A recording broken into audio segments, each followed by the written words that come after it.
C'est quoi un F200? À mon avis, à moi, c'est un camion qui est très attendu de plusieurs personnes, un F200. C'est le fameux sweet spot entre un F-150 et un 250.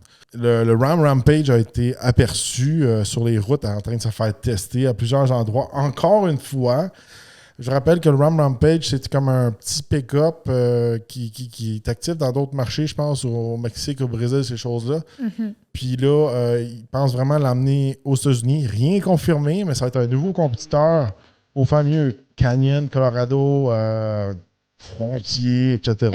Un petit Ram. Fait que ça c'est très intéressant.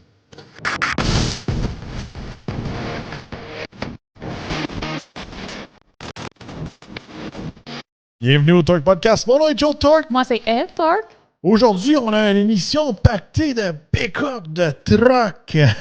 On va vous parler de plusieurs rumeurs, de nouveaux modèles qu'on peut voir peut-être dans l'avenir chez Ford. Il y a des rumeurs d'un F200, il y a une rumeur d'un modèle Lobo. On parle aussi, est-ce que c'est la fin pour le Ram TRX? Mm-hmm. Et aussi, on va vous parler du Ram Rampage. Alors, une émission pactée, comme on les aime, de camions. Camion. On aime ça. On part tout de suite avec les fameuses rumeurs du Ford F200. Alors, récemment, Ford a appliqué pour un trademark pour le nom F200. Fait que quand ils remettent... comment tu dis ça en français? Aide-moi avec le français. C'est le document où ils font une demande pour posséder le nom F200 pour leur compagnie, là. C'est quoi trademark en français? C'est non enregistré. J'appelle ça. Ouais, c'est comme là, je vais dire appartenir la marque. Là. Je mélangeais avec la langue anglaise dans mon cerveau. Non, mais c'est pour posséder le nom F200, pour pas qu'une autre compagnie utilise le même nom sur leur modèle de camion. Fait que, alors, qu'est-ce que ça veut dire, là? C'est sûr et certain que quand ils déposent comme ça, on peut juste dire qu'est-ce que nous, on en pense. Moi, avec mon expérience dans les camions, tout ça, j'ai passé beaucoup de temps chez Ford. C'est quoi un F200? À mon avis, à moi, c'est un camion qui est très attendu de plusieurs personnes, un F200. C'est le fameux sweet spot entre un F-150 et un 250. On va se dire, il y a beaucoup de gens qui aiment ça, remorquer pesant, mais ils ne veulent pas nécessairement s'embarquer dans un Super Duty, un 2500 HD, ces choses-là. Fait que des fois, ils veulent peut-être tirer juste pendant les vacances de la construction, puis disparaître, puis arrêter tous les business pendant un mois. non, on niaise avec ça. Mais bon, je vois beaucoup pour ce cas-là. On a un camper, on ne compte pas à l'année, mais le camper, il est pesant. Oui. Fait que là, des fois, là, des F-150, c'est eux autres les kings souvent dans le remorquage, mais ça top toujours dans le 13 000, il touche presque aux 14 000. Mais tu sais, si ta remorque elle pèse, mettons, 15 ou 16 000, ben tu sais, c'est comme, oui, un 250, ça va être un bon outil pour ça. Mais un 250, quand tu tires pas avec, des fois, ça vient raide sur la route. Ça vient raide sur la route, ça vient avec des plaques spéciales, ça vient avec des entretiens, peu importe, il y a beaucoup, beaucoup de trucs associés à ça. C'est un plus gros camion, c'est plus pesant, etc., etc. C'est ça. Donc, faire un F200, ça fait du sens, surtout chez Ford. Auparavant, ça existait un peu, un F200. Dans le passé, là on remonte dans le temps. Avant, chez Ford, à un moment donné, tu avais un F-150, tu avais un F-250, mais le F-250 n'était pas vraiment le même camion qu'un F-350.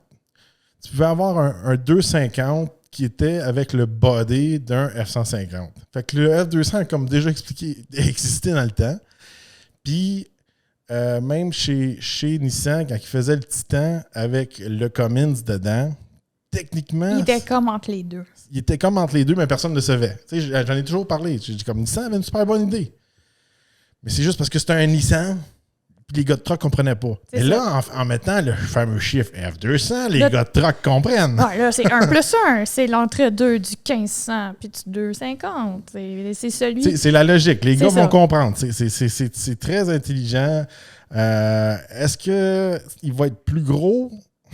Moi, je pense que ça va être un F-150. Il va avoir l'air d'un F-150, mais c'est juste que il va avoir un plus gros frame. Il va avoir un moteur peut-être un petit peu plus puissant. il va y avoir plus de bottes dans les mags, des freins plus robustes, un différentiel plus robuste. Tout ce qu'on trouve sur le 250 sans aller trop dans augmenter le poids du camion. Oui. Non, moi, je pense qu'ils vont l'adapter. Puis je pense, tu sais, sans niaiser, ça, c'est une des meilleurs exemples. Tu sais, là, je prends du recul. Là. Je parle côté marketing. Là. Tu mets Ford F200, n'importe qui va faire un +1, va dire « Ah, ça, c'est celui qui est entre les deux. » Mais comment de fois, tu sais, juste le Nissan que tu parlais tantôt, comment de fois que les gens vont faire un produit, les manufacturiers, super, mais le marketing n'est pas là. Ouais, mais fait qu'ils vont pas comme bien le pousser, mais là, c'est... En tout cas, ça fait bien du sens. Ford l'ont fait aussi dans le passé avec leur version commerciale. Là. Si je me rappelle bien, je pense que c'était un F600. Puis le F600 était juste à traction arrière, à propulsion. Puis quand ils l'ont... quand il y avait une grosse demande pour un 4x4, ouais. Fait que le 4x4, il avait appelé le F650. Si je me rappelle bien de mémoire, là, ça vient de faire un bout. Là.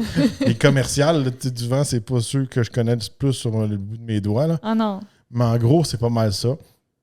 Fait que c'est excitant de ce côté-là. Ils ont mis aussi un autre trademark, le mot Lobo. C'est quoi Lobo, Eve? Je pense que ça veut dire wolf en espagnol. C'est ça. C'est ça que tu me dis. Ça, hein? J'avais retenu. Tu as la preuve que je t'écoute quand tu me parles. Ça veut dire loup. Loup en espagnol. C'est un modèle qui a déjà existé sur le marché mexicain. Que le fameux package Lobo, ça fait un peu genre Marvel. Je pense qu'il y a comme un gars dans les Marvel qui s'appelle Lobo. T'es sûr qu'il s'appelle Lobo ou il s'appelle Lucky? Non, il s'appelle Lobo. Je te dis, tu veux-tu que je cherche? Non. Attends une minute, je vais checker vite fait. Là. Lobo, Marvel. Ouais, c'est ça. C'est comme un homme loup. Là. Très louche. Moi, non, mais la première chose qui me vient en tête, moi, c'était ce personnage-là quand on dit Lobo. Là. Ah, c'est comme un genre de loup-garou. Ouais, en tout cas. Mais bon, fait qu'il va y avoir une version Lobo. Je sais pas exactement ça va être quoi, là. La fourrure sur les bancs. Ça va être sûrement sur le F-150 aussi. Fait que Ford ils vont faire un F-200. Peut-être ça va être un F-250. Voyons, F-200. Tu vois, je suis même pas capable de le dire. Ça va être un F-200 Lobo. À suivre. Hey, pour vrai, là, en tout cas. Tu vois comment c'est marqué le 250 dans ma tête? J'ai de la misère à dire F-200. Ah ouais. C'est comme, c'est imprimé dans moi. Ah, c'est ça. C'est fait. Incrusté. C'est ça. Mais écoute, non, mais ça, c'est toutes des spéculations. Là. On a vu qu'ils ont déposé pour les trademarks. Puis là, on s'est activé à dire ils vont faire sûrement tel modèle. Je pense que ça va être ça. Mais ils n'ont pas annoncé vraiment c'est quoi qu'ils vont faire avec ça. Là. J'ai aucune idée ça va être quoi le Lobo. Là. J'essaie de checker ça va être quoi le Lobo. Là. Ça va-tu être une espèce de... Parce qu'il y a déjà des tremors. Lobo, ça va être quoi? T'sais, quand on pense à un loup, on pense à la forêt. Ça va-tu être une espèce de Timberline version F-150? Fait que, tu sais, comme Tremor, ça va être comme en route de performance. Puis l'autre, ça va être vraiment un genre de package overlanding pour plaire aux gens cool de Californie.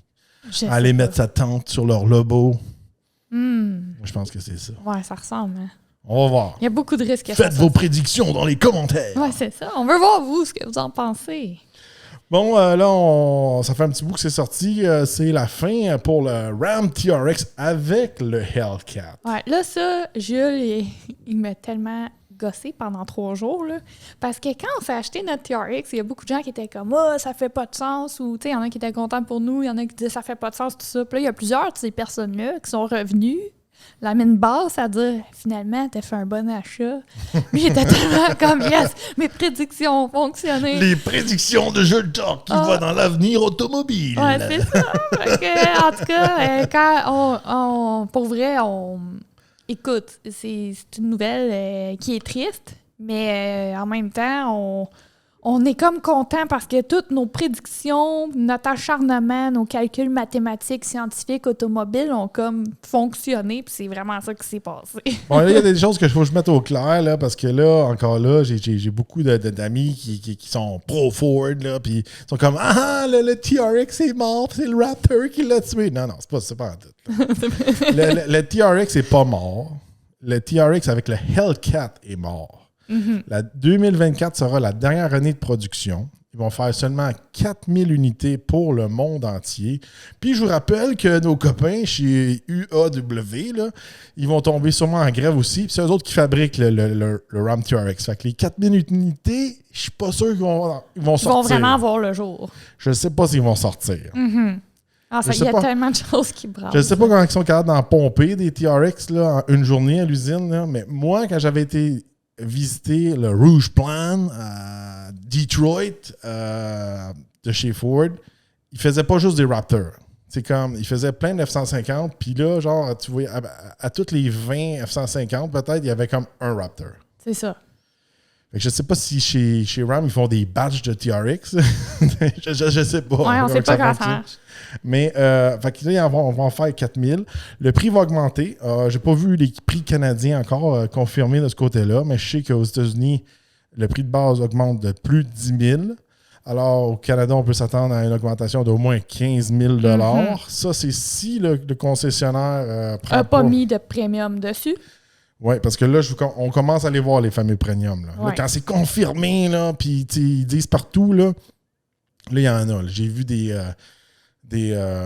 Challenger, là, le Ghost, là, puis ces affaires-là. Là, lui, il y en a un qui était en vente, je l'ai vu l'autre jour, là, il était à 200 000, puis 250 000. Ah, ils prennent des premiums de fou. Puis, selon une source qui n'a pas l'air extrêmement fiable, mais d'après moi, je pense que c'est fiable, le TRX n'est pas le dernier avec le Hellcat. Le Durango va continuer à être fabriqué en 2024, mais c'est la dernière année. Aussi. Je pense que le Durango, il en restait. Ouais. C'est peut-être plus ça qui s'est passé. Je pense qu'il en restait, puis il était en train de la pomper, puis au lieu de le mettre 2023, ils mettent le badge 2024 dessus. Là. Ouais. Tu sais, là, quand il n'y a pas des gros changements, là, c'est facile de changer le numéro. Là. Ah oui. Ou que le numéro n'a pas été encore appliqué. Là. La fameuse journée qui switch de 2024 à 2023 à 2024. Là, c'est comme on fait jusqu'à ce numéro-là, puis ensuite, 2024. Fait qu'ils vont faire des Final Edition là, du Ram TRX. Qu'est-ce qui est plate, c'est que tous les gens qui étaient fans un peu du TRX, ils s'attendaient à avoir une version un peu Red Eye. Ouais. Puis, il y avait vu des TRX se faire tester. Puis d'après moi, à cause de toutes les nouvelles règles d'émission, ces affaires-là, je pense qu'il existait ce camion-là, mais il a été cancellé. Ils n'ont pas pu le sortir, c'est ça. Ça aurait été le fun. Ça aurait été le fun qu'ils sortent une affaire à 800 HP, puis vraiment détruire le Raptor R, puis continuer la fameuse compétition. Puis il y en a, ils font comme c'est le Raptor qui a tué le TRX. Si le TRX serait jamais venu sur le marché, on n'aurait jamais eu un Ford F-150 Raptor R, parce que Ford ont tellement eu de pression des fans pour ramener le V8 dans le fameux Raptor. Sans le TRX, il n'aurait jamais existé. Non, c'est ça. Parce que là, il n'y avait pas. Tu sais, il n'y aurait pas eu de compétition. Il aurait déjà été dominant en tant que tel. Fait que pourquoi se forcer plus quand tu es déjà en haut? C'est ça. Il se force plus. C'est ça qui m'inquiète un peu, maintenant pour la Mustang. On en a parlé dans l'autre épisode. Mais si la Camaro et le Challenger sont plus là, puis tel est plus là, ben Ford, c'est comme. Ils n'ont plus besoin vraiment de se forcer à avoir quelque chose de dominant. Non, c'est ça. Ils vont s'asseoir dessus. Non, mais ça, je trouve ça plate. Oui. Moi, j'aime ça quand ça compétitionne, puis c'est comme, ben là, on va mettre des plus gros chocs, on va mettre un plus gros moteur, on va mettre plus de performance. C'est ça qui est le fun. C'est ça qui est. Tu sais, on va dire, c'est ridicule, tu sais, le typique gars qui est raisonnable. C'est ridicule, ça sert à rien. Non, regarde, c'est le fun. C'est le fun, c'est ça qu'on aime. C'est ça qui fait la compétition, c'est ça qui est le fun. C'est la même affaire que si tu regardes du soccer ou du baseball, puis il y a une super équipe qui domine, puis qui gagne tout le temps. C'est plate. Mais quand il y en a une qui revient, puis qui a le challenge, puis là, elle gagne, puis après ça, l'autre, elle perd, puis là, après ça, l'autre, elle recommence à gagner. C'est ça qui est c'est du entertainment. Oui, vraiment. Mais il y en a qui sont juste pas compétitifs dans la vie, là. Fait que pour eux. En gros, le TRX, pour la dernière année, pas beaucoup de changements. Les Final Edition, là, ils vont avoir des badges spéciales, des plaques spéciales au milieu de la console. C'est des plaques à tatou, ça. Ouais, ils sont pas mal chauds quand on s'assied dans le camion et on s'accote le bras là. Il sent bien, c'est marqué TRX sur son bras. Qu'est-ce que tu fais? Ah, Est-ce que t'es rendu à te faire des tatouages TRX en l'honneur de ton véhicule? Il va y avoir des couleurs spéciales. Il y a un bleu spécial, il y a un rouge spécial, il y a un orange spécial. Je pense qu'il y a 3 ou 4 couleurs spéciales. Même pas de roue spéciale, rien. On voit que c'est quelque chose qui a été un peu garoché à la dernière minute. C'est plate pour le TRX. Oui. Moi, je pense qu'ils voulaient le continuer, mais que les taux, c'est tellement resserré avec les normes, les ci, les ça. Là, les histoires de grève, etc., qui ont comme pas eu le choix de prendre cette décision-là. Non, c'est sûr et certain. Puis, alors, si vous voulez mettre la main sur un TRX, c'est le temps, c'est l'occasion, parce que je pense que 2023, il en reste de moins en moins. Puis 2024, bonne chance pour le voir. Ah, bonne chance. Bonne chance, c'est vraiment ça. Je suis content parce qu'au début, à un moment donné, nous autres, on était comme, on va le commander. On avait tellement peur que ça arrive. Quand vous le commandez, là, présentement, il y a des chances que vous ne le recevez pas. Même si votre concessionnaire vous dit blablabla, c'est l'usine qui mène. Ouais. Si l'usine ne le fabrique pas, il ne peut pas l'avoir. Même si c'est le kingpin de ta ville, là, au dealer, non. C'est comme ça que ça marche. Puis en plus, le camion vaut beaucoup plus cher. Là. C'est pas ça. Les concessionnaires, ils vont avoir des allocations. Moi, je te dis, il y en a, là, surtout au Canada, là, avec les nouveaux prix, puis si c'est un Final Edition, ils vont monter là, MSRP à 170 000 là, s'il est bien équipé. Là, si c'est pas plus. Puis si le dealer se prend un premium de 20-30 000, ça va être un camion à 200 000. Mm-hmm. Puis là, dites-vous une chose, il y en a qui voulaient déjà des 2023 qui sont rendus ces listes d'attente 2024. Fait que... Ouais, c'est ça. Il y a aussi des gens, tu sais, je ne sais même pas s'ils vont en avoir disponible. Puis là, c'est 4 000 dans le monde entier. On s'entend que les États-Unis, c'est un plus gros marché. Ils vont probablement avoir plus d'unités que le Canada. Ça marche pas. J'ai vu tous les détails. J'ai eu accès à des fiches secrètes qu'on n'était pas supposé voir dans mes groupes de TRX. Puis, en gros, ça disait si tu es dans les top dealers, tu vas recevoir 5. Dans tel tier de dealer, va recevoir tant. Puis, ils les ont dispatchés comme ça. C'est ça. C'est ça. C'est comme les top dealers vont en avoir 5, mais les autres, c'est comme 3 puis 1. Puis 0.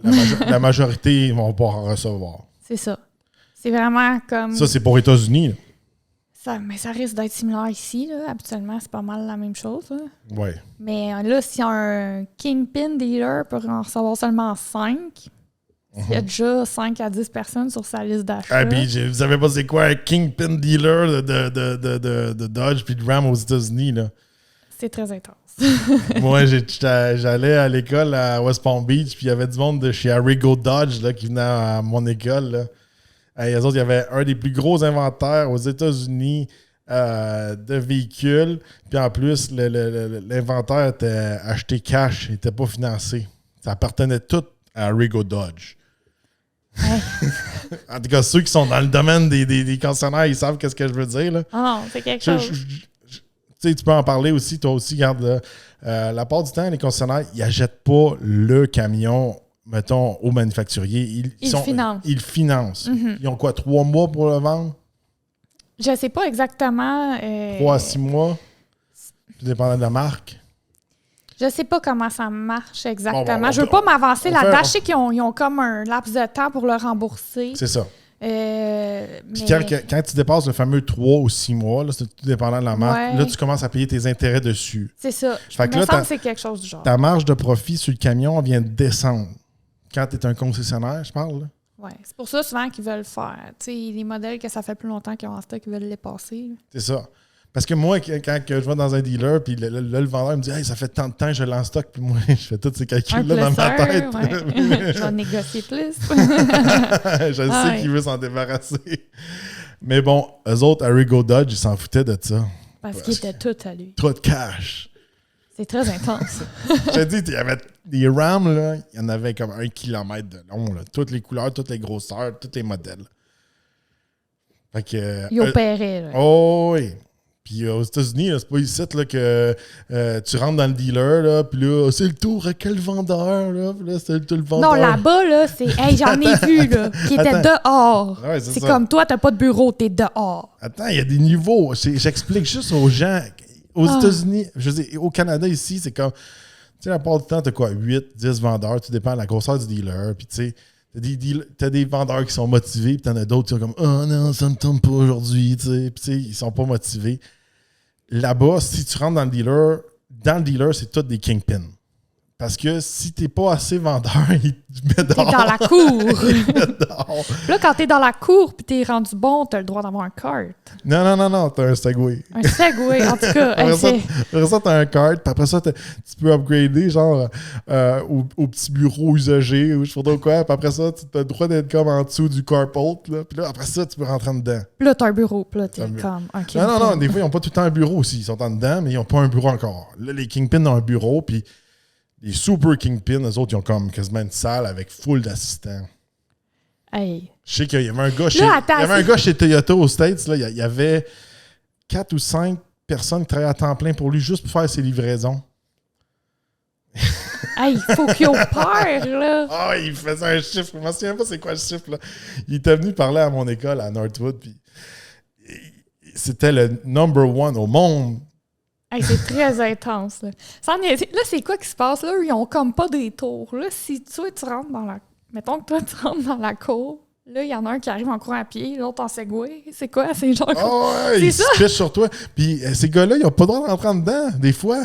Fait que si tu rentres en dedans, ils sont comme... Non, mais je l'ai vu, des fois, là, ils se tiennent dehors avec un parapluie ou ils se tiennent en dessous des lumières ou d'une petite tente. Ils ont comme pas le droit d'aller en dedans. Je parle pas pour tous les dealers, là. Ah, mais ils ont le droit d'aller à la toilette, là. Non, mais ils n'ont pas le droit d'aller solliciter les clients à l'intérieur. Marie-Ève, il restait dehors à pluie. Mais semble, tu rentres tes vendeurs en dedans. C'est la jungle, les dealers aux États-Unis. C'est un autre niveau. C'est un autre niveau qu'ici, aujourd'hui, je suis pas motivée. Oh, ouais. C'est ça. Si tu t'es pas motivé, l'autre est comme, mais moi, il faut que je nourrisse ma famille, puis je suis prête à voler ta boîte à lunch. C'est comme, c'est super agressif. C'est pas le même marché qu'ici. Là. Non. Finir un petit peu l'émission de camion.